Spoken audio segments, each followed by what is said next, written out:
আমার কাছে ভালো শব্দ ছাড়া আর রাগ করার কোনো শব্দ নেই, কারণ আমার রাগ কমে গেছে। আমি রোমান্টিক হয়ে আছি, কিন্তু সে আমার সাথে রাগ করেই যাচ্ছে। ও থাকলে আমার কাছে মনে হচ্ছে যে আমি আমার নর্মাল লাইফ লিড করতে পারবো। আচ্ছা, আমি বললাম লিভ ইট, পরীক্ষাটা দিই, হ্যাঁ দেখি কি হয়।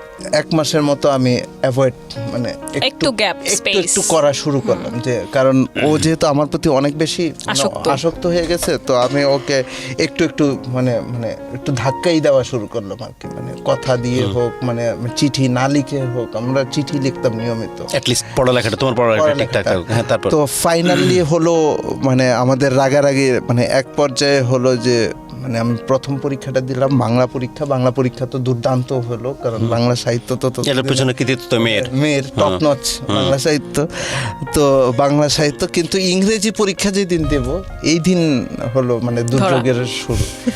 তো ওই দিন হলো কি, আমি ইংরেজিতে অনেক ভালো রেজাল্ট করতাম, তো ওই দিন ইংরেজি পরীক্ষা আমার খুব মানে প্রায় ডিজাস্টারের মতো পরীক্ষা হলো। আমি আসলে কনফিউজ ছিলাম যে আমি আসলে ইংলিশে কত পাবো না পাবো, অনেক খারাপ করতে পারি। ওই দিন আসলে আমি আমার নিজেরে আসলে মানে আটকায় রাখতে পারি না। ওই দিন আসলে আমার প্রথম কথা হলো, আমার নিজের উপরে ওই দিন মানে জেদ চাইপা গেছিল যে আমি হোয়াট আই এম ডুইং, আমি আসলে কি করতেছি, আমার প্রিপারেশন নেওয়া উচিত। হ্যাঁ, দেখা গেছে যে ইনফ্যাক্ট ওই দিন পরীক্ষার সময় ওর সাথে রাতে ঝগড়া করছি। রাতে ঝগড়া করার পরে সকালবেলা আমার 9টা 9:30 বেজে গেছে, 10টা থেকে পরীক্ষা। আমার ফ্রেন্ডরা ডাইকে আছে, লাকিলি আমার একটা ফ্রেন্ড তার অ্যাডমিট কার্ড ফেলে গেছে, সে আইসা দেখে যে কি ঘুমায় থাকতো, তো চিন্তা করা যায়, আমি ঘুমায় থাকতাম। অ্যাডমিট কার্ড ফেলে গেছে, অ্যাডমিট কার্ড নিতে এসে দেখতেছে তুমি ঘুমায় আছো। আমাকে ওইখান স্কুল থেকে কিন্তু গাড়ি নিয়ে যায়, গাড়ি চলে গেছে, ও আবার রিক্সা ভাড়া স্কুলের মাঠে আমাদের গাড়ি থাকে, হ্যাঁ ব্যাক করে এসে আমাকে ঘুম থেকে তুলছে। তোলার পরে আমি 9:30 ঝগড়া করছে, গল্প করছে, ঘুমাচ্ছে। চিন্তা করা যায়। তো দেন হলো আস্তে, তখন হলো পরীক্ষাটা যখন খারাপ হলো, তখন তো মাথা একদম মানে আমি 17.5 হয়ে যে ফ্রাস্ট্রেশন, নিজের উপরে ফ্রাস্ট্রেশন, কিছু পারি না, কি করতেছি। তো ওরে বললাম যে ওইখানে হ্যানতেন। তো ওই দিন আবার একটা কাজ করলাম রাগে, যে ওর লেখা যত চিঠি আছে আমি সব পুরায় ফেললাম।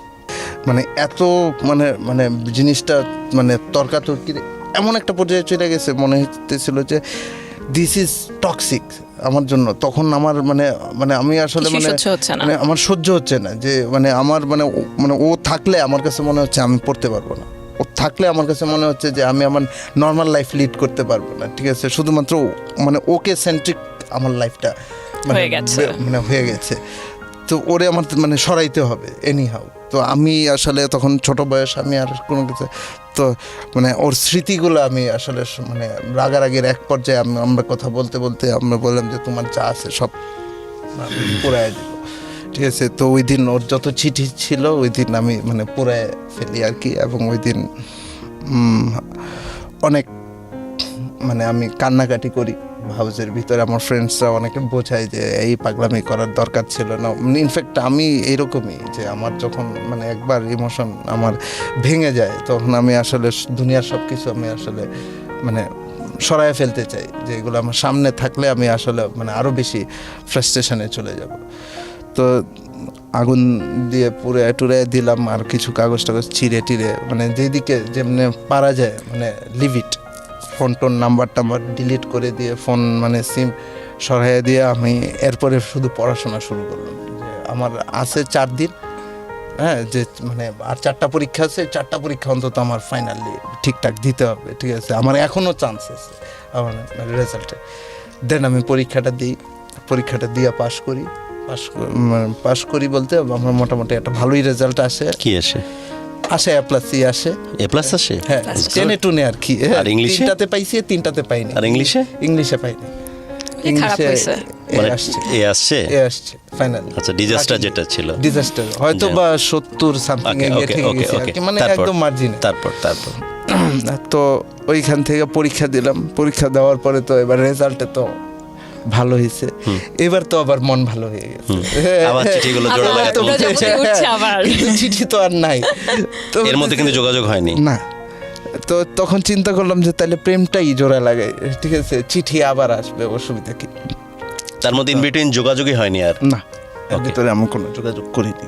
হ্যাঁ, ফোন টোন সব সিম টিম মানে সব তারপর আবার চেষ্টা তখন হলো যেহেতু ভার্সিটি ভর্তি পরীক্ষা, আমি ফ্যামিলির সাথে চলে আসি এই যে ঢাকায় শেওড়াপাড়াতে। তো কাজীপাড়া একটা মেসে থাকি, ওইখানে কিছুদিন মানে ফোনে কথা বলি। কিন্তু শেওড়াপাড়াতে তখন একটা ক্রাইসিস একটা মোমেন্ট ছিল যে আমাকে প্রতিদিন 30 টাকা দিত। 30 টাকাতে আমার কোচিং ফার্মগেট গিয়ে কোচিং। বাবার রিয়াকশন কি ছিল রেজাল্টের পর? বাবা খুব খুশি, বাবা আমাকে মানে কোলে তুলে নাচছে, ভাবছিল যে মনে হয় ধ্বংস হয়ে যাচ্ছে। হ্যাঁ, তো ওই জায়গা থেকে সে স্যাটিসফাইড ছিল, সে স্যাটিসফাইড। তো খুশিতে সে ঢাকায় বাসা টাসা সবই নিয়েছে। তখন যে যখন আমাদের আবার মানে জোড়া লাগলো, কিন্তু ওইখানেও একটা সমস্যা রয়ে গেল। কি সমস্যা? যে আমার প্রতিদিন 30 টাকা করে দেওয়া হইতো। আমি 30 টাকার ভিতরে আমি ফার্মগেট যাব, ফার্মগেট গিয়ে কোচিং করব, কিছু খেতে মনে চাইলে আমি খাবো, খেয়ে আবার ভাড়া দিয়ে এখানে আসবো।